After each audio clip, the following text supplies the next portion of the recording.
Hello YouTube, Hisashiburi desu. Long time no see.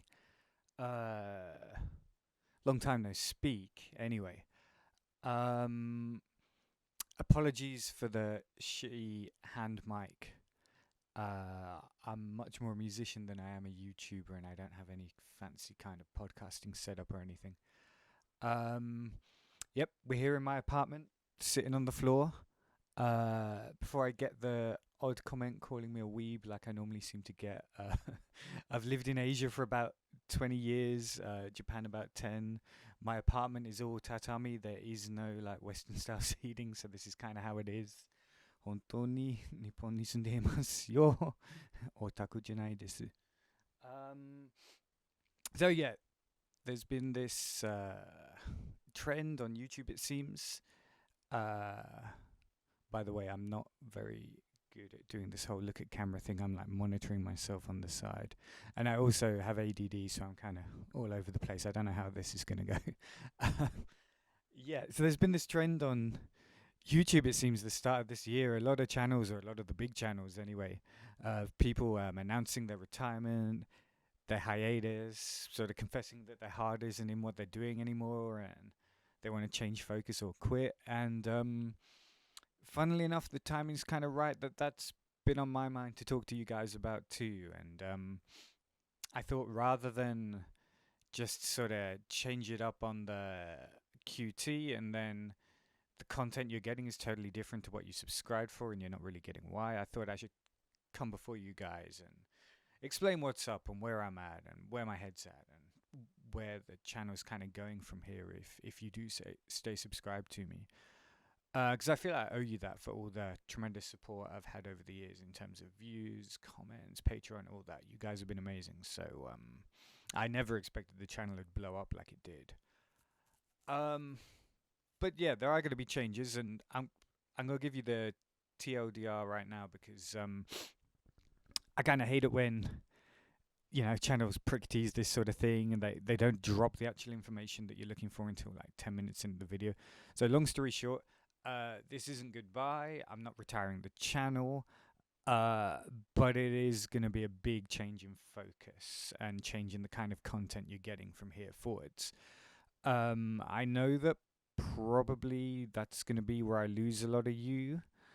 But those who are going to stay with me on this journey, I also want to explain to you kind of what kind of content you can expect out of the channel moving forwards. Yeah, I actually kind of wrote this down in a post to my patrons. So those guys, shout out patrons. They already know what's up. I think rather than try and reword it clumsily, because this is a kind of big thing and a big deal for me after a long time doing this channel, maybe I'm just going to kind of jump cut to some GIF footage and I'm going to record myself reading that out instead. So, peace. Love to you all.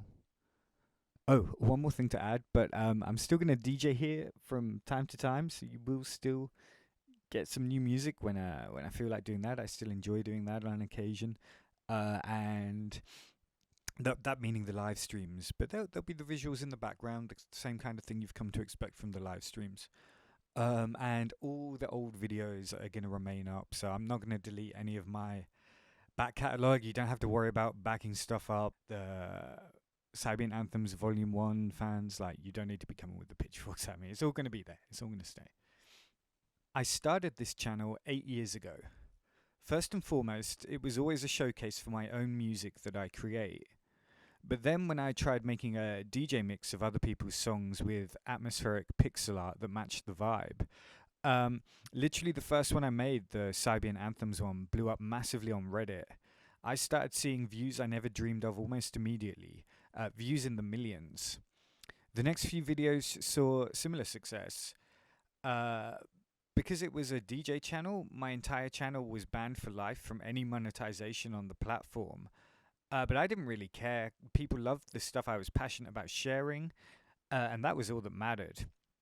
But little by little, as the years have gone on, the platform and its focus have kind of shifted. YouTube made its infrastructure increasingly hostile to the kind of content it didn't want to push. basically the stuff advertisers don't like, such as DJ channels with copyrighted audio on them, even if that audio is completely cleared to use in a DJ mix. Didn't matter. Some of my most popular mixes got banned and pulled from the platform, losing millions of views, even though all the tracks in it were greenlit within YouTube's own copyright checking software at the time.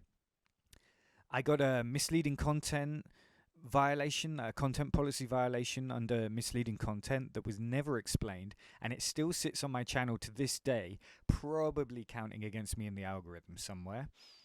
Ads I couldn't control started appearing on my videos. Links to my own music that I make were removed from the banner rolls. Fans were telling me I wasn't appearing in their subscriptions or notifications, even though they were subscribed with the bell icon clicked. And, little by little, my viewership on new videos started to slide. And I could tell people were still engaging with it because the click through rate was so high. The like to dislike ratio remained as high as ever. But it seemed like the algorithm just wasn't putting it in front of new people anymore. I wasn't getting to any new people. It was only my subscribers seeing this, and even not all of them. Fast forward to 2024, and it's pretty bleak. My latest mix, meaning my offline mix, the classic ones I've always made with the new visuals, that has about 3% of the views that my old ones would get in the same time period. 3%.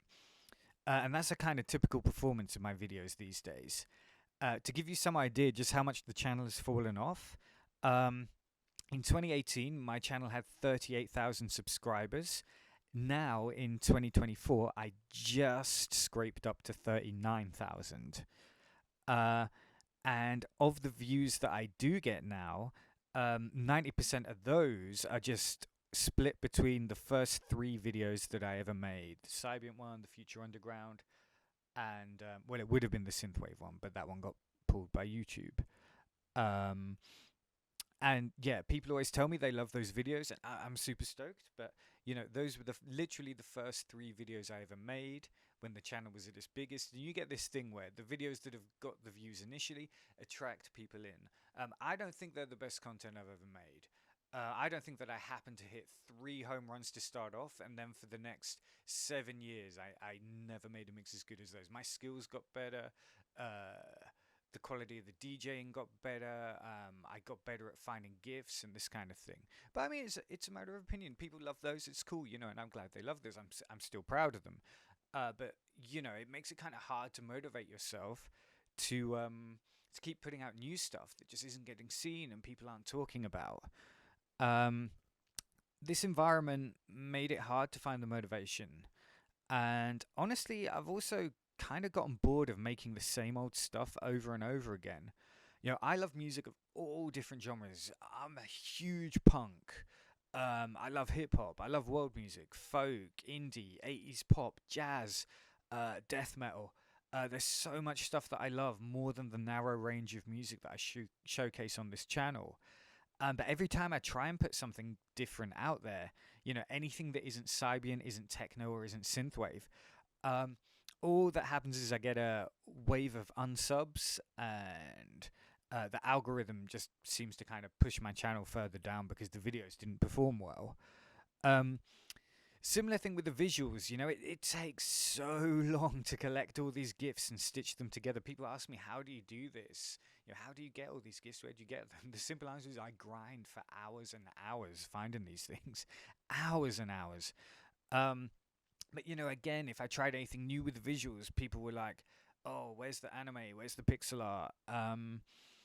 There's only so many identical images of a rainy street with a flickering neon sign written in katakana that one man can look at before he gets kind of bored with it. Live streaming did help freshen things up for me a bit after COVID hit. But even though I still do love doing that, YouTube started taking the mixes offline around the 90-minute mark like clockwork for a copyright check, they called it. Not once did they find a single song that I didn't have the rights to play. All of those were licensed under attribution, basically. So as long as you name check the artist and you don't pretend it's your work, then you're all good. But it didn't matter. That shit got pulled. Um, and then 20 minutes later, it would come back online again. The stream would go live. But after your stream's been blacked out for 20 minutes, you've obviously lost everyone that was in the room. Um, so it just kind of felt like another way for YouTube to keep the little guy down and keep the small channels down, while they promote the shit out of the Jake Pauley kind of crap, which is the stuff they evidently want on here. Um, Patreon was a big one to give me a sense of purpose to keep going too.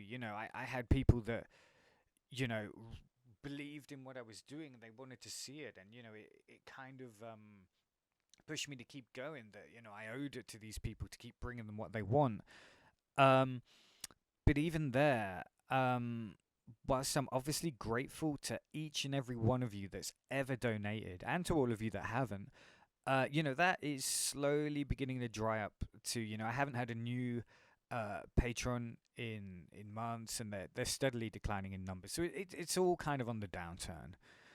Um, the real kicker, the real kind of kick in the balls to this was when I found out recently that YouTube Music, which is a paid service, was reproducing all of my most popular mixes there under my name, even the ones that they banned from my channel.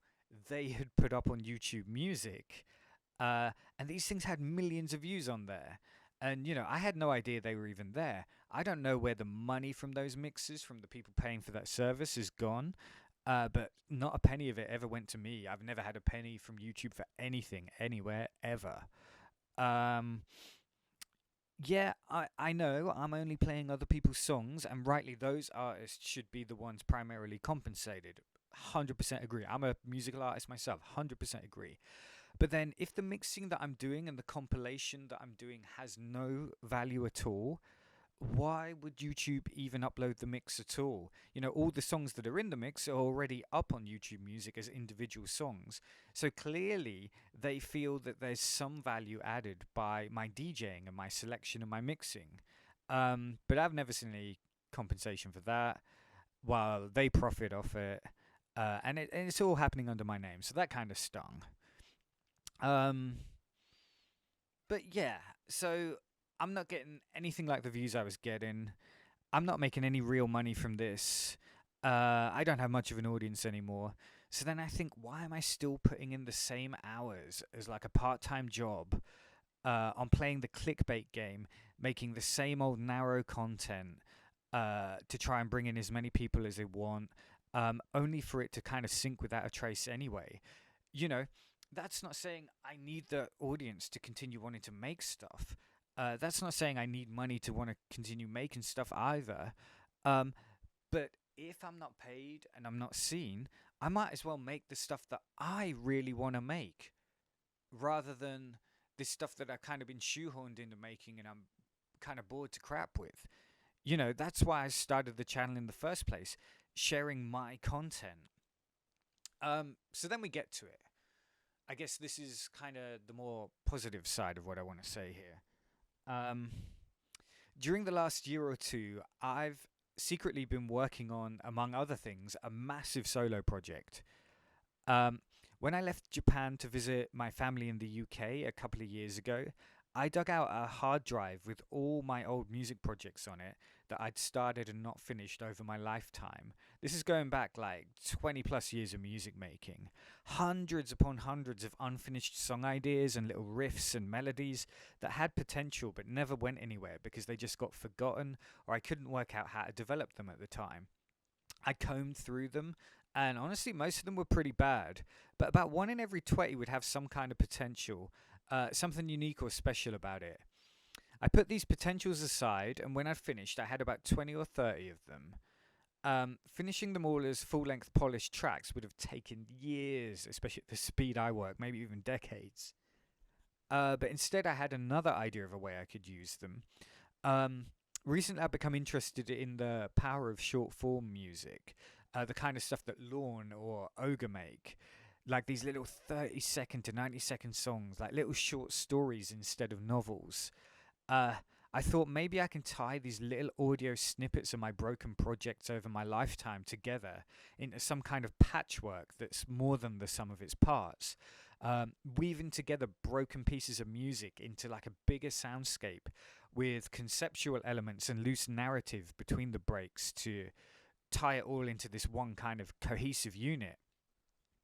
I've never been able to make electronic music with that big, polished kind of big record label sound, that big club producer sound. Um, but by making music this way, I wouldn't need to. I could turn that weakness of mine into a strength uh, by focusing on what I can do that's unique instead of focusing on trying to copy what everyone else is doing that I can't. Doing experimental things with the mixing and mastering instead, like funneling the track through some kind of underwater filter that keeps breaking into clarity with a water crash, like someone drowning who keeps surfacing and then falling beneath the waves again. Having my track played thinly through an audio cassette deck in a car is a background element of a wider soundscape of a car chase. Drenching the track in reverb and playing it backwards, then adding attack, re-reversing, so it's completely washed out to represent a scene in a narrative where the protagonist has been drugged. Snapping the track off the quantized grid and using messed up polyrhythms and time signatures, all this kind of crazy stuff.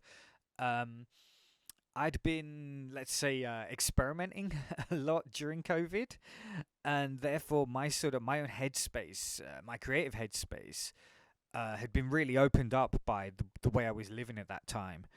Um, I felt like I wanted to rip up the rule book completely if I was going to keep making music.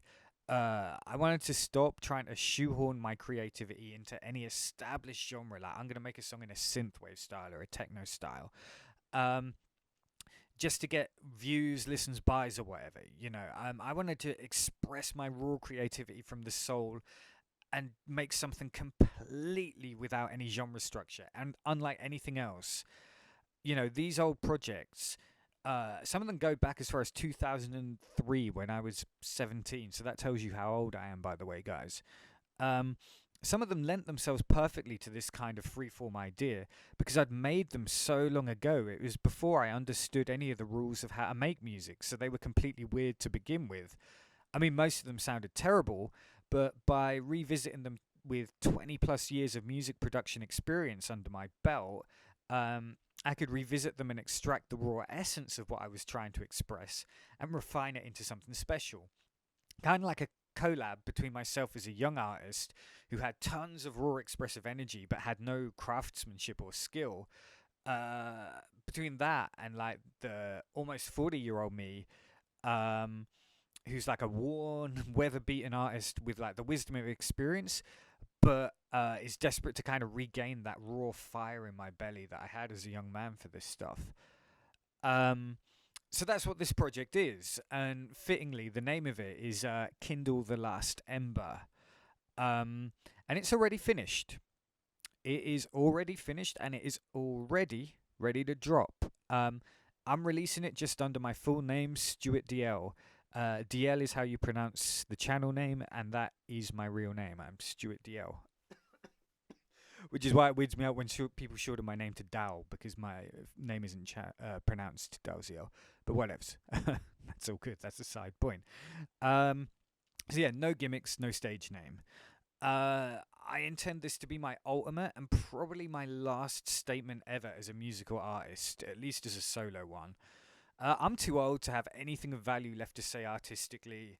It's the kids now who are coming at it with a fresh voice and fresh things to say. But everything I had left in myself, I poured into this as one kind of final last statement.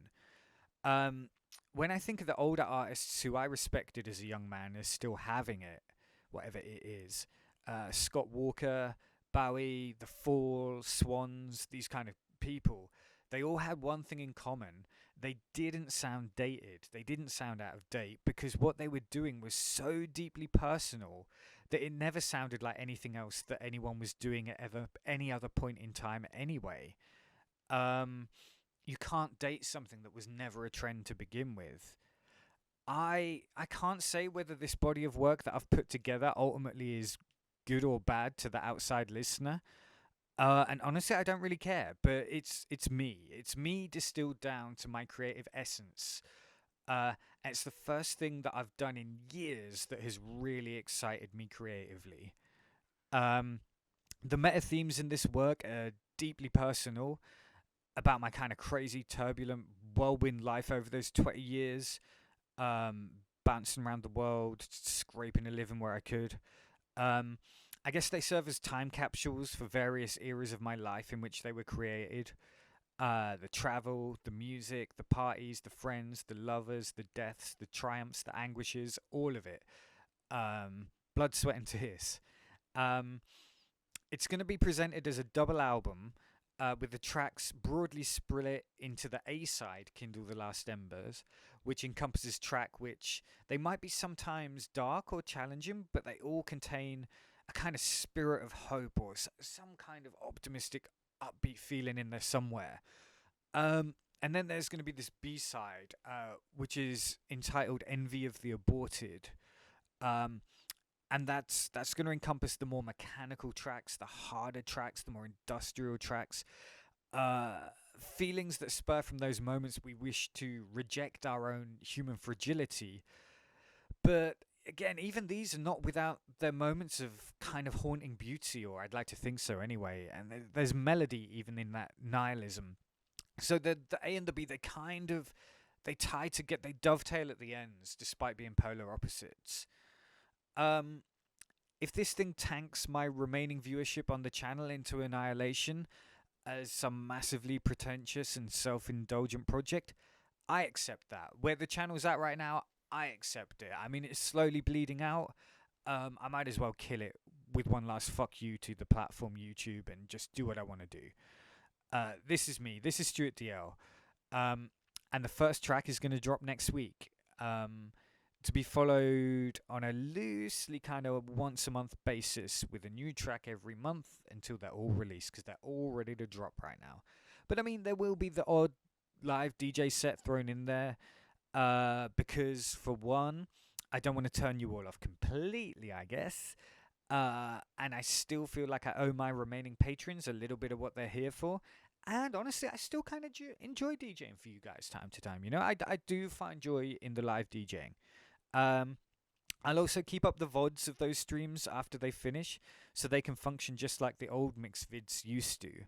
However, the non-live stream mix videos, where I recapture the audio from an earlier live stream, then painstakingly piece it together and re-upload it with thousands of new GIFs and give it some goofy clickbaity title, like, the days of doing that are definitely numbered. Thank you guys for listening to me waffle on for so goddamn long, if any of you did. Uh, Peace and love, and I hope to still see at least a fraction of you in the future while we go forward with this thing. And thanks for all of your support, every one of you over all the years. All right, guys, peace out. Bye.